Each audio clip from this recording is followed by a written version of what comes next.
At issue tonight, Pierre Poilievre's leadership. A Conservative MP from Alberta says he will resign his seat, and another crosses the floor to join the government. I wasn't feeling that I was aligned with the ideals of what the leader of the opposition had been talking about. What he says was part of the reasoning. It's time to actually try to lead a country, to try to make it better and not try to knock it down.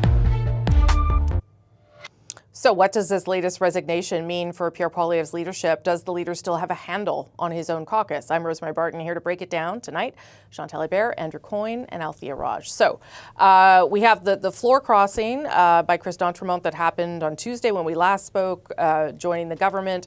And now Matt Jeneroux is resigning his seat entirely, saying that this wasn't an easy decision, but it is the right one. The effect is he's not leaving caucus, but he's leaving his seat. The effect is that Pierre Poilievre now has two people who have left, regardless of the timing. Chantal, what do you make of it? Well, that this is not the week that Pierre Poilievre wanted to have, that instead of being on the attack on the budget, he is in such crisis mode that he actually forgot to add the usual official opposition motion to strike down the budget, which tells you a lot about what's happening inside, which is chaos. What I'm told is it's very toxic in there. Yesterday, the name of this MP who just resigned was going around as someone who was thinking of crossing the floor. There is plenty of indications that he was under intense pressure to not cross the floor. This is the answer. If you're a leader of the official opposition on budget week in a minority government and you lose two MPs one way or the other, it doesn't bode well for your leadership. Yeah, Althea, what are you hearing? Because it definitely raises questions about what the leader is doing with caucus, how involved he is in keeping people happy and on side. Well, since the rumors first started of potential floor crossers, he has been working the phones, but I would say he does not have good and warm relations. He has not fostered collegial relations with his caucus in the same way that some people speak about Brian Mulroney, for example. And so when there is a crisis, there's no goodwill built in there, and that has been a problem that we have seen all week. I don't believe that Chris d'Entremont wanted to cross the floor in the way that happened on Tuesday. I think he was forced to do so because of a Politico story that emerged earlier than he had expected. And from what I understand from several sources, Mr. Jeneroux was planning on crossing to the Liberals, and multiple sources, conservative sources, tell me that he was threatened by his own whip. And that, I haven't spoken to him directly, so I won't go into the details, but I believe that instead of crossing the floor, he just basically said, fine, if this is the way you want to deal with it, then I will resign my seat. Some conservatives believe that the Liberals will win that by-election whenever it is called. It certainly is a good week for Mark Carney. To Chantal's point, what does it mean? I mean, Mr. d'Entremont left and said, basically, it's because of Pierre Poilievre's toxic leadership, and I don't see the values that I believe in reflected in at least the leadership's tone in the party. Mr. Jeneroux, aside from saying that he wants to spend more time with his family, doesn't really tell us why he is leaving, so we don't know yet why he is leaving. I'm sure at some point he will tell us. But what does it mean for Pierre Poilievre's leadership review in January? What does it mean for the rest of the caucus?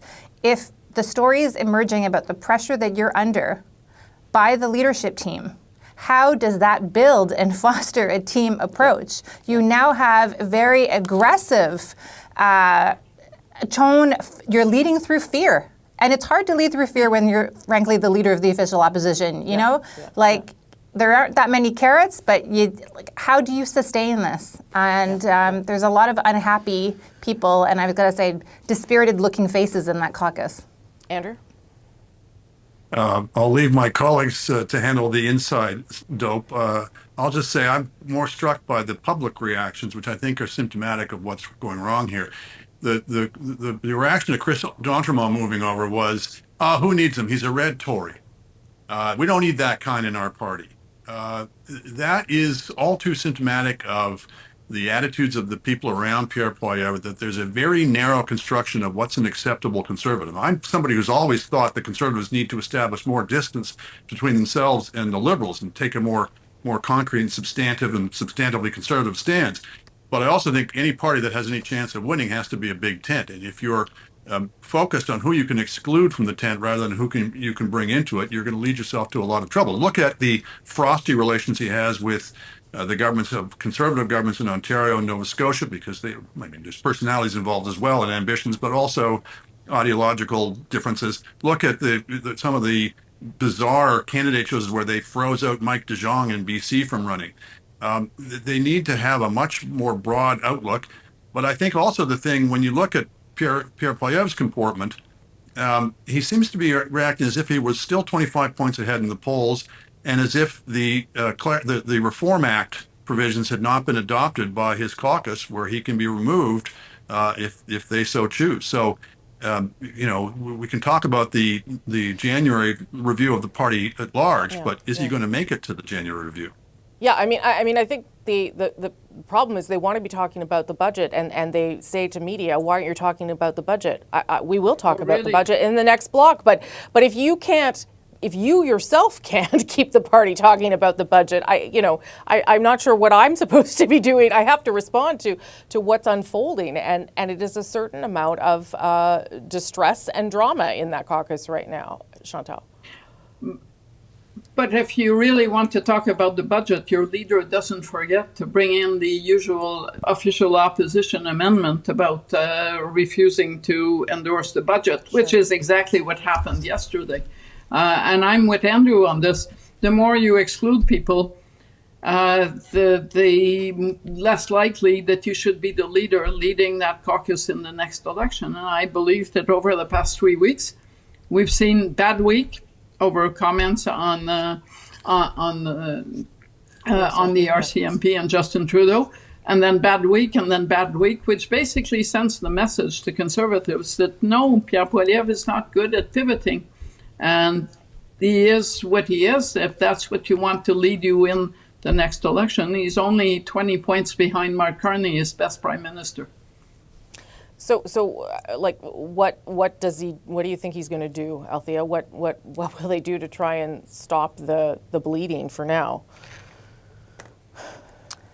Well, some people around him have suggested he needs to build bridges, and that means taking out his MPs and kind of being the nice Pierre Poilievre and trying to win them with carrots and not trying to keep them with sticks.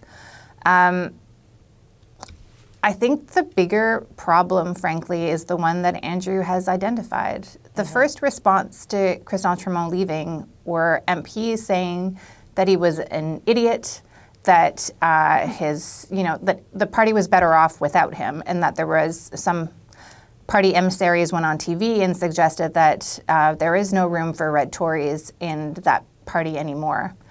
And there's frankly a lot of MPs who would see themselves more on the progressive conservative side of the party in that caucus. And do they feel like they have a home? Or do they feel like they can't do anything and that they have to, one thing that we forget about often is how much power the leader has over the MPs. He can refuse to sign your nomination papers, and therefore you're a candidate and end your career. So there's a lot of power that's yielded, and sometimes you're unwilling to walk and be a liberal, but you just want changes within your own party. And now if you feel like the weight of the world is coming down on you, do you decide to walk away like Mr. Genereux do? Or do you decide, and we've talked about this before, but will more people just decide that they don't want to deal with this leadership and sit as independents on their own? I mean, I in our experience, I think we know that sometimes these things take on a momentum that become difficult to stop. Andrew? I think the other problem is that the definition of red Tory is getting elasticized. I think Mike Wilson would be considered a red Tory to some of these people because he was focused on deficit reduction and free markets and free trade and tax reform, whereas there's a sort of a faction, I might say an ascendant faction within the party, where it's all about culture. It's all about fighting the culture wars, and anybody else is just a sort of an old-fashioned, out of touch, Reagan Thatcher conservative. If they're going to be drawing lines even narrowly within crunchy, robustly conservative people, then it just gets narrower and narrower. Last word to you, Chantal. I'm looking at this from the other angle, and at this rate, with MPs going back to their ridings and families next week and away from the supervision of this leadership team that apparently puts knives on throats of people who are thinking about where they belong, I can see a day when Mark Carney has a majority government without going through an election. At issue tonight, opposition support for the budget. The Liberals need to find 2 votes, but so far are meeting resistance from other parties. There's nothing for Quebecers in there. Absolutely nothing. We have a lot of serious concerns about this budget as we look into it in more detail, a lot of questions. Now is the time to reach out to those of us in opposition parties who could vote for the budget. So will the Liberals get the support they need to pass the budget? Is there anything in there that could convince some of the parties to support it or abstain even? Let's bring everyone back. Chantal, Andrew, and Althia. Let's put aside the floor crosser and the person who's the Conservative MP who's quit and whatever else might happen in the next few weeks. Althia, I'll start with you. Hours. Are there, or hours. Yeah, we'll see whether this stands up. Are there things in the budget, targeted or not, that seem to try to appeal to parties and MPs from particular regions that could make them support or at least not stand in the way of the budget passing? There are a lot of reasons for the oppositions to say that they will support this budget. There are a lot of reasons for the opposition to say that they will not support this budget. On the big ticket items, for example, that the Bloc Québécois outlined, their 6 demands, they're not reflected in this budget. But if you look, for example, at the Bloc Québécois MP for Gaspésie-Magdalene Islands, there are 3 projects for his riding listed in this budget, including revamping the airport on the Magdalene Islands. There is a lot of reasons why Mr. Deschênes might want this budget to pass, even if he doesn't actually want to vote for it. And that's the pickle they all find themselves in. They actually want this budget to pass, but they don't want to vote for it. The NDP has been quite open about some of the projects that they like in the budget. Gord Johns on Vancouver Island has talked about this new fleet of fire bombers to fight forest fires. The Climate Corps, the youth program, that was a NDP suggestion that the Liberals put in the budget. There's a Filipino Community Center in Vancouver near Don Davies riding he's excited about. And they've basically said, we're going to go back to our ridings and see what our constituents want us to do. Do they want us to support this budget? Or, the labor movement is saying, no, you absolutely cannot. You have to defend these 40,000 positions and you have to vote against this. So there are a lot of goodies, but is it enough? I don't know. Chantal, you went in there. Not for a second do I imagine the MP for Gaspé, Magdalene Islands voting for this budget or abstaining on the budget because of a local project. That's just not happening. So Even forget about the airport? They're going to bring all their members and they will vote against the budget. Okay. One down. I don't know how many Conservatives will be left when the budget vote comes, and that does matter. Because in the end, if you don't have enough members on the opposition sides to bring down the government, you can vote. But I expect all MPs who are still Conservative to show up and vote against the budget. The NDP is another kettle of fish, but the problem that the NDP has is a number of them are on the record for saying they don't want to abstain. And abstaining would be the easy way out, right? Because then you're not voting for it. And I'm not convinced that those 7 MPs can talk themselves into supporting the budget. Yeah, it doesn't sound like they're all going to go the same same way thing. either, Yeah, frankly. exactly. Yeah. No. There's a lot of splits happening inside that little party right now. Andrew, what do you think? Yeah, well, the NDP is not going to vote for an election. That's the last thing they want. They're not even a caucus anymore, certainly not an official caucus. And as you're discussing, there's no cohesion there anymore. They're all trying to save their own skins. So in that context, a little sweetener in the form of this or that inducement in their riding probably is not going to be amiss to them. It's pretty sordid stuff. We're seeing the sausage being made pretty publicly out in the open here. I mean, another way to describe it is this is basically vote buying. It's classic liberal clientelism. You create captive constituencies across the country by spending money on every organization, person, corporation, or whatever. There's hundreds of billions of dollars of subsidies in that. Well, not more than 100 billion. Let's put it that way, of subsidies in that budget. And you can use that to get people to be more likely to vote for you at the voter level, but it can also be used to induce MPs who are wavering on the edge of a decision to lean your way, or at least to abstain. It's not particularly pretty, but that's the situation we're in. I think it's more.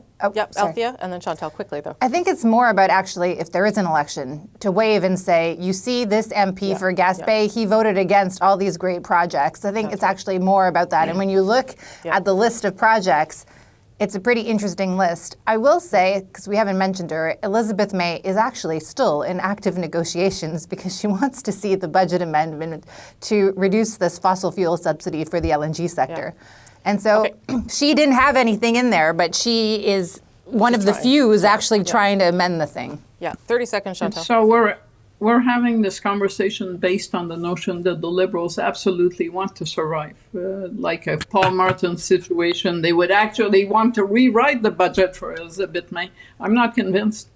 Okay. I think they are staring down the opposition parties and basically saying, you want to defeat us? Well, be our guest. I'm not saying they want an election. No, I was going to say, I think what they want is a majority, but I don't think they're going to bend over backwards to please anyone. Yeah, a double dog dare does not mean you want the election, but I agree it's a double dog dare. At issue, immigration levels. The Liberal budget will lower the number of permanent and temporary residents in the years to come. Mr. Speaker, we are taking back control over the immigration system and putting Canada on a trajectory to bring immigration back to sustainable levels. Our plan will restore control, will provide clarity and consistency to the immigration system while maintaining compassion in our choices and driving competitiveness in our economy. So do these changes reflect a changing perspective from Canadians on immigration? Could they help the labor market or, of course, housing problems too? Let's bring everyone back. Chantal, Andrew, and Althia. So there was already moves to curtail immigration numbers under the previous government. This is really changing the targets, particularly for temporary arrivals, international students, migrants, that kind of thing. Andrew, do you think that they hit the right mark here for a country that is aging rapidly and still wants to try and grow the economy? Well, first of all, I'm struck by this language of we're taking back control of immigration. Taking back control from whom? It's fair. Bizarre That's fair. Language. Yeah. Look, it is quite the about face. I think there's a real risk of overdoing it. It's not just that they're cutting back on the temporary immigration. They're also saying that people who are already here as temporary immigrants are going to get first dibs on the permanent residence status, which means there'll be fewer people coming into the country, which means we're probably looking at an absolute decline in population this year and probably next, which would be the first time in our history. Now, look, we can have whatever level of immigration we choose, and it's not like the economy will collapse if we have a lower immigration than we do now, any more than the economy will collapse at higher levels of immigration. But I think for a country founded in immigration, for a country that sees itself as a growing, dynamic country, a country with a future that it looks forward to, it's not a particularly appetizing image to me to be shrinking in population. Particularly if we're taking the longer view and if we're thinking about our place in the world. I mean, quite apart from the economy and the benefits of economies of scale and that sort of thing, we're in a very dangerous world where size is going to count. Your population, your GDP. If we're going to have to be much more dependent on ourselves and less on other countries, we should be thinking in the longer term about growing the population, not shrinking it. Chantal? Call me a purist, but I don't understand why the Minister of Finance, of all people, is making lofty statements about immigration levels. Don't we have an immigration minister? And if you took the issue seriously, why is it part of the budget? And how can you have a real conversation when you make it part of a make or break? You're going to bring down the government if you want to discuss this issue. So I understand the temptation to pack all kinds of stuff in the budget. I believe that immigration targets, and for all the points that Andrew made, it deserved better treatment than to be part of the one thing that Justin Trudeau left to Mark Carney, that he kept inflated language about whatever the Liberals are doing.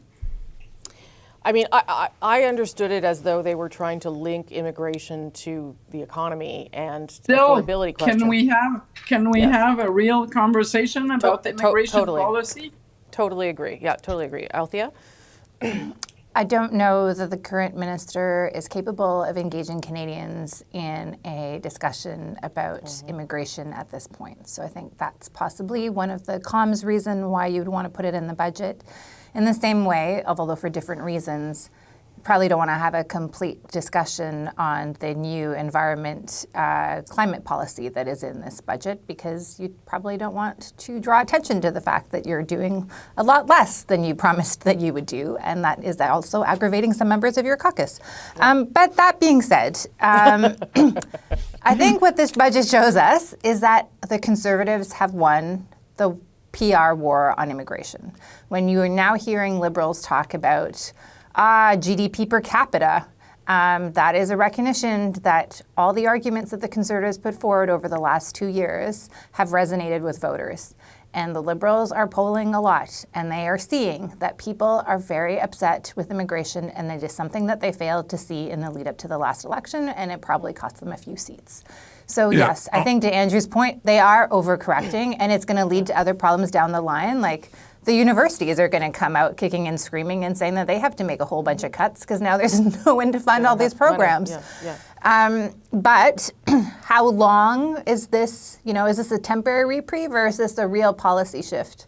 Yeah, I don't know. It's definitely drastic change from the Trudeau era. Last quick word, Andrew. Yep. Just a very quick glass half full way of looking at it is we're now tightening, the measure of tightening immigration is to cut it to about 1% of the population. That would have been regarded as loose not so long ago. So we're still basically pro-immigration in this country, just not as rabidly as we were in the past. Okay, good thoughts, everyone. Thank you all. That is At Issue for this week. I'm Rosemary Barton. Thank you so much for watching.